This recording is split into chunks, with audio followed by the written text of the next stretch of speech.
ئێمە خەڵکی کەلار بە هەموو دەنگ و ڕەنگ و چین و توێژەکانەوە ئەمڕۆ لێرەین بە دروشمی بەرگری لە بەها و ئاین و کەلتوری کوردان، دژی پیلان و لادان و تێکدانی خێزان. ئێمە لێرەین بۆ ئەوەی ڕوبەڕوویە و مەترسیانە بوەستین کە ڕوبەڕووی خێزانی مرۆیی بۆتەوە. مرۆڤایەتی لە ئێستاە بە خێرایی و داڕوخانێکی سەیرە خزێنرێ و بەها باڵاکان و کەلتوری مرۆڤایەتی لە بەردەم هەڕەشەی گەورەدان.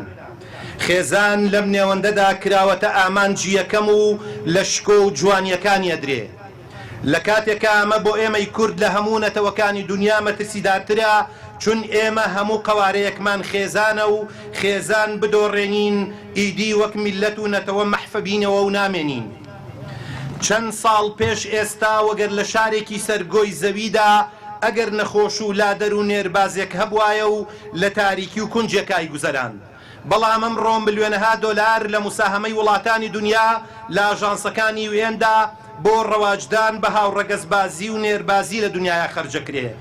ئێستا هاوڕەگەزباز و نێربازەکان دەنگ بەرزترینی خەڵکی ئەوروپا و ئەمریکان و هەموو فەند و پرۆژەیەکی خۆراواییەکان بۆ وڵاتانی دنیای ئیسلام لەسەرە و بنەمایەیە کە تا چەند لەگەڵ هاوڕەگەز و نێربازیدای.